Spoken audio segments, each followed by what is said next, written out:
वंदे पुरुषोत्तमम। एक कीर्तन की एक घटना और वो दिन है 28 दिसंबर 1951। परम दयाल अनंत महाराज जी के घर से अब आश्रम अभिमुख आ रहे हैं। साथ में है अनंत महाराज, शरदा, प्रफुल्लदा और भी अनेक भक्त लोग साथ में हैं। अब आते आते खुले मैदान में बीचों बीच में अनंत महाराज था और जी जो दादा लोग थे, कीर्तन शुरू हो गया। और वो कीर्तन है नारायणम नारायणः परावेदा नारायणः पराक्षरा नारायण परामूर्ति नारायण परागति नारायण परामुक्ति नारायण परागति। इस तरह से वही नारायण ही हमारे जीवन के सब कुछ हैं, वही हमारे वेद हैं, वही हमारे ज्ञान है, बुद्धि है, स्मृति है, चेतना है, सब कुछ वही है। उसके अलावा कोई दूसरा चेतना करने के लिए हमारे पास कुछ नहीं है। और वो जो घटना था, आज परम दयाल जी ठाकुर उस घटना का वर्णन कर रहे हैं। जहां कीर्तन हो रही थी उसके आसपास में 200-250 गाय वहां पे चर रहे थे, बछड़े के साथ सब चढ़ रहे थे। उस कीर्तन के आवाज मिलते ही चारों ओर से वो जो जानवर थे सब दौड़ के आए और सब कूद रहे हैं, उस कीर्तन में नाच रहे हैं। परम दयाल जी ठाकुर जी व्याख्या कर रहे हैं, वो जो समय था, आसपास में बीचों बीच में जो पेड़ थी, वो पेड़ भी झुक करके उस कीर्तन में साथ दे रहे हैं। कीर्तन भी सहयोगी बन रहे हैं, कीर्तन में वो पेड़ भी सहभागी बन रहे हैं। आस पास में जंगली जीव जंतु पशु पक्षियां चारों ओर से उस कीर्तन के मनोरम दृश्य का उपभोग कर रहे हैं।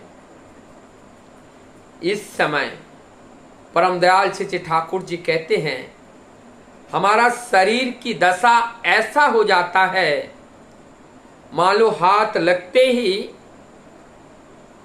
रोम के रूट से खून निकालना शुरू हो जाता है। और उस कीर्तन में सभी लोग सूझबूझ खो करके परम आनंद में आनंदमय हो जाते हैं। आगे इसका व्याख्यान करते हुए कहते हैं, जब हम कीर्तन में रहते हैं तो बाह्य ज्ञान शून्य हो जाते हैं।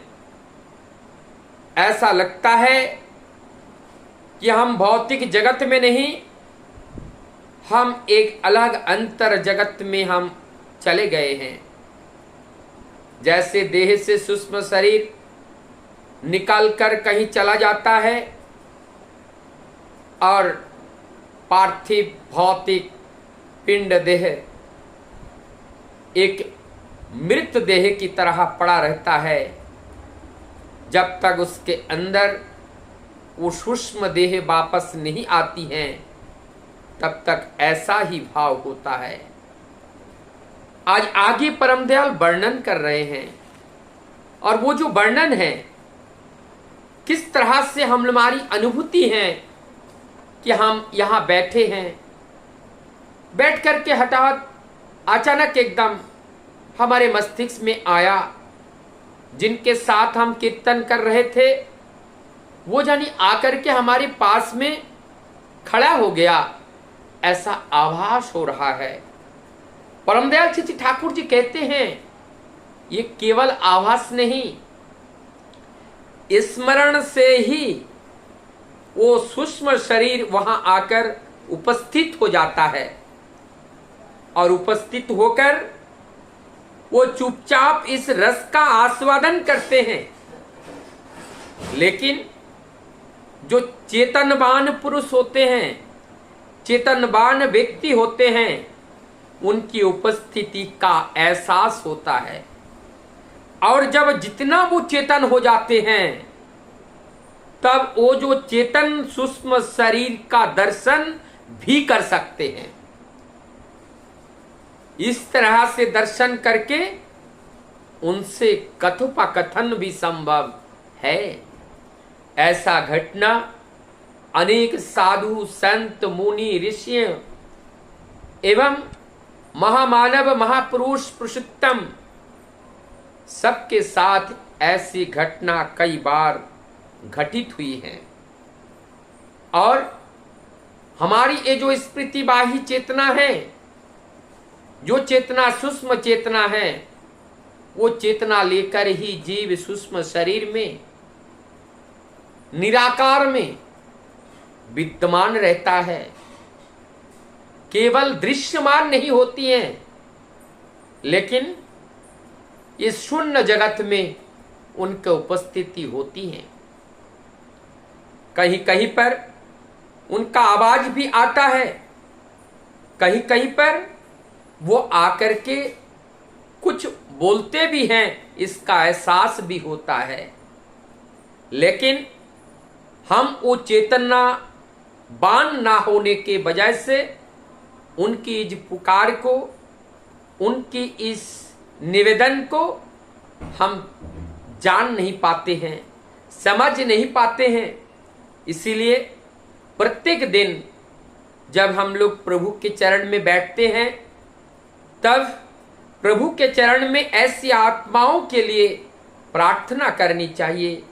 हे प्रभु, हे परम दयाल, हे परम पिता, हे जगत पिता, हे विश्व के मालिक, हे करुणा निधान, आपके संतान संपूर्ण जगत में, चाहे वो शारीरिक में हो, शरीर में हो, चाहे वो अशरीर में हो, जितने भी जो भी जहां कहीं भी हैं, सबकी कल्याण करना प्रभु, सबकी मंगल करना और सबके लिए आप अपने चरणों में स्थान देना। ऐसे संपूर्ण ब्रह्मांड के सबके लिए प्रार्थना प्रभु के चरण में निवेदन करना चाहिए। साथ ही साथ प्रभु से यही प्रार्थना करना चाहिए, हमारी यही आशा है, अनंत काल तक आप जीवंत रहकर, अनंत काल तक आप इस चेतना में रहकर निरंतर इस दिव्य लीला का कंठ पान हम सबको कराते रहिए। और आपकी ये दिशा निर्देश अनंत काल तक इस धरा पर, केवल धरा नहीं, चाहे वो धरा हो चाहे अधरा हो, जहाँ कहीं भी हो, संपूर्ण ब्रह्मांड, संपूर्ण जगत में उनका ही ये आवेश, उनका ही निर्देश, उनका ही दिशा चलते रहे। हम सभी लोग आनंद में रहे, सभी लोग खुशी में रहे, सभी लोग उनके जयगान में डूबे रहे। यही प्रार्थना प्रभु के चरण में हम सबको निरंतर करनी चाहिए। और प्रभु की जो इच्छा है, उस इच्छा को मूर्त करने के लिए निरंतर हमारी जीवन गति को उनकी गति के साथ मिला के आगे बढ़ना, यही जीवन का मूल उद्देश्य ही है। वंदे पुरुषोत्तम।